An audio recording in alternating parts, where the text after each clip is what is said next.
Welcome back to Yoga Insider Podcast. I'm your host, Alex Waycott. If you're new here, I've been teaching yoga for over 14 years, and I've built a completely independent yoga business that doesn't rely on studio classes. I offer pre-registered yoga series in my community, as well as continuing education for yoga teachers who want to refine their skills. Over the years, I've learned a lot about what it takes to build a yoga business that's actually sustainable. And part of my mission is to have real conversations with yoga teachers around the world about what it's actually like to work in the modern yoga industry. That is exactly what Yoga Insider Podcast is here for. Grab yourself a cup of coffee and let's dive into this week's episode. Now, this week I am sharing part 2 of a 3-part podcast mini-series all about using music more intentionally in your yoga classes. Last week, we discussed how to create music playlists using the same structure that you use to sequence a class. We looked at how creating a playlist that builds gradually and follows the natural arc of your sequence can feel really cohesive for you and for your students. This week, I want to talk about how to organize your music playlists into a more sustainable library or system. Now, I think a lot of teachers, myself included sometimes, spend maybe a little bit too much time recreating or building playlists from scratch every single week. And I feel like it can be really easy to get caught in the cycle of doing that, especially if you really like music and you really like making playlists. Like, there's this element of it that is super creative and fun, and it can feel like it's a really important part of your class, but it can also be really time consuming. And I've found myself spending too much time and putting too much pressure on myself to create the perfect, interesting, amazing, brand new playlist every single week. And so, I used to do this a lot, and I would spend a lot of time searching for songs and rearranging my playlist and just trying to make everything feel like it was new. And I mean, just like with everything in teaching, you often reach a point where you realize that certain things are not sustainable, especially if you're teaching a lot of classes per week. So now when I create new yoga playlists, and I do this on a pretty regular basis, I like to think about how they can fit into my existing library of playlists. And because I've built a whole library of playlists, and a lot of them are organized in a way where I can find them really easily, I'm able to reuse my playlists. I'm able to go back to old playlists and refine them or make little changes. I also go back and delete playlists that just weren't great and didn't go the way that I hoped. And I feel like it definitely saves me time and saves me energy to be able to do this. And it really comes down to the way that I organize my playlists so that it's easy for me to find them. And so I really think that it's important to stop treating playlists like they are one-time use. So we don't want to have to create a brand new playlist every single time we teach a class. And this kind of brings me back to what I often say about creating class sequences as well. So again, just like in last week's episode, there are a lot of parallels between sequencing classes and then the way we create playlists and the way we use or reuse yoga playlists. So you can repeat, you can reuse, you can cycle through sequences throughout the month or throughout the year. And that same principle applies to the way that you use your music playlists as well. So especially if you have a few specific playlists that you really enjoy or you feel like they work really well for the types of classes that you teach, those are the kinds of playlists that you really want to hold on to and reuse. I think it's important as well to remember that Your students are not going to remember every single song that you play on your playlist. And that if you are stuck in that loop of trying to create constant novelty for your students, you are on the fast track to burnout.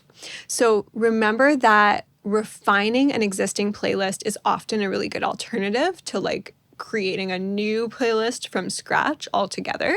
And I feel like as we become more experienced teachers, or maybe as we, find ourselves having more classes on our schedule during certain seasons of our teaching, having a few really simple systems behind the scenes to support us can definitely make us more efficient when it comes to class planning, so that you're not, spending a couple hours on a fresh sequence and spending a couple hours on creating the perfect playlist to go with it every single week, multiple times a week. I feel like that just adds up to a lot of time.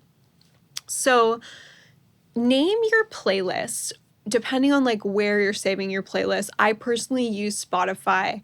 I know that not everybody is a fan of Spotify, but part of why I keep using it is because it has like such a library of playlists that I've been creating for years and years and years. And it's so handy to be able to go back and, see the playlist that I've made and find old playlists. So name your playlists and organize them based on energy. And I feel like if you can identify the energy or the feeling of your playlist rather than just like the musical genre, that this can actually be super useful when you're teaching yoga. So maybe you organize your playlists into categories like grounding, spacious, fiery, morning energy, restorative, yin, moody, evening flow. Like, I know it can sound a little bit weird, but, think beyond the surface. Like, what's the feeling that this kind of playlist creates?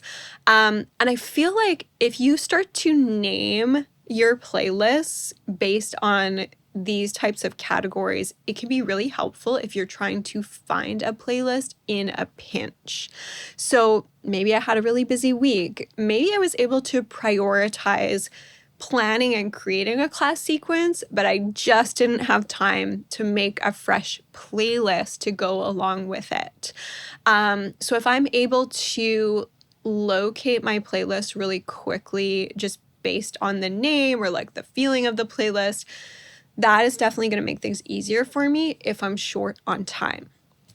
Now, in addition to organizing playlists into categories based on mood or based on like the energy of the music, I will often add in brackets the class style that the playlist works really well for, or that the playlist I feel is ideal for, as well as sometimes the length of the playlist.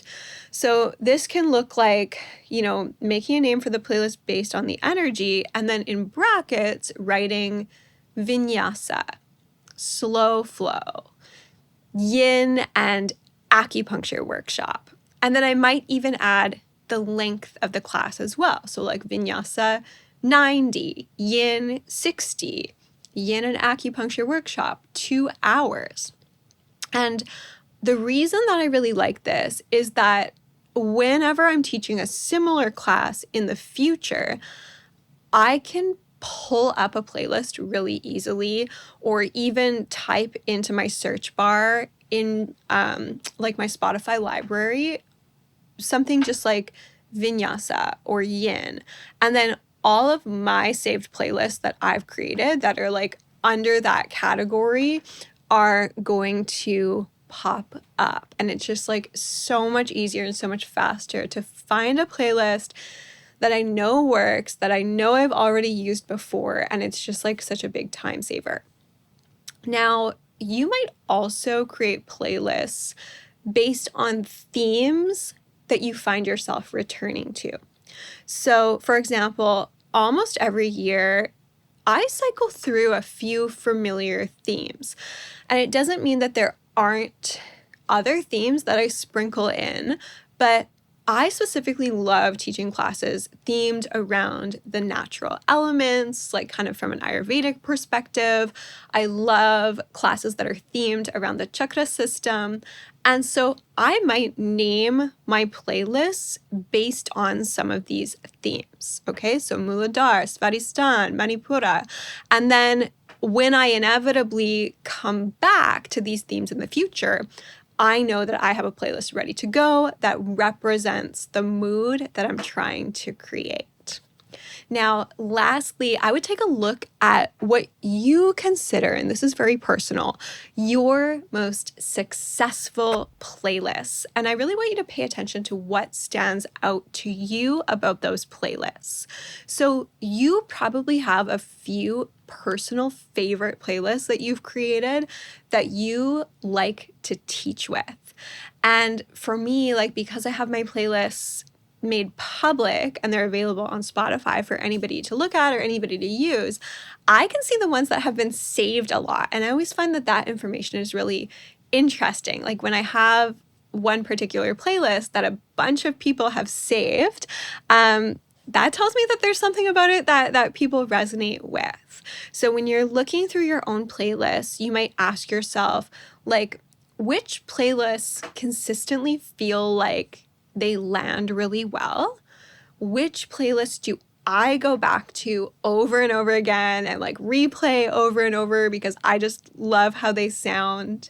Do I have any playlists that just feel like they're really cohesive, or playlists that feel like they are supporting a specific mood or a specific feeling? Now, I personally love creating new playlists, but if you don't love creating playlists, or you feel like it's a bit of a chore, or you just like, you don't know what music to choose, I just want you to know that the same as when it comes to sequencing, you don't need hundreds of yoga playlists. I feel like you can have just a handful of like really strong, thoughtful playlists that you can go back to and you can reuse. So try to look at your playlist library as part of your overall teaching library. So when you look at the big picture, like you're creating kind of like a longer term resource that you can use and that you can go back to.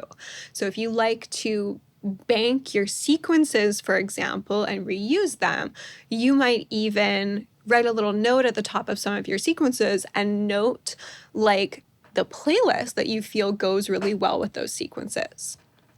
I think that, you know, a really big mindset shift for yoga teachers is realizing that being sustainable and creating sustainable systems for ourselves as teachers matters on a creative level too.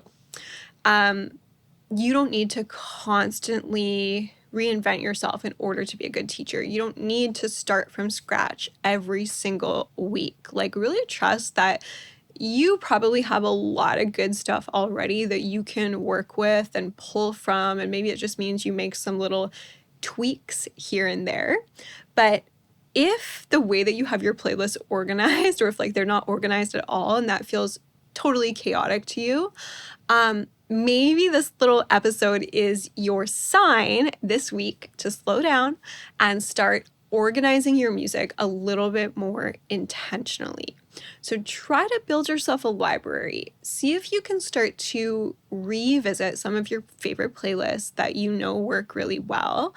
And then see if you can devote a little bit of time to going into your music and like naming and categorizing your playlists in a way that makes sense to you so that they are really easy to find and easy to reuse. I am all about making like these little small changes that can make teaching feel more sustainable long term. And I feel like that even comes down to the way that we think about organizing our music. Like it can feel like such an afterthought and something that, you know, just doesn't matter. But again, if you're teaching a lot of classes, if you're teaching consistently, it's one of those little things that can actually add up to saving you a ton of time in the long run. Thank you so much for listening to today's episode of Yoga Insider. Next week, I will be sharing part 3 of this 3-part mini podcast series all about integrating music more skillfully into your yoga classes. If you enjoyed today's episode, please share it with another yoga teacher and leave a rating or review wherever you're listening. I'll see you next week.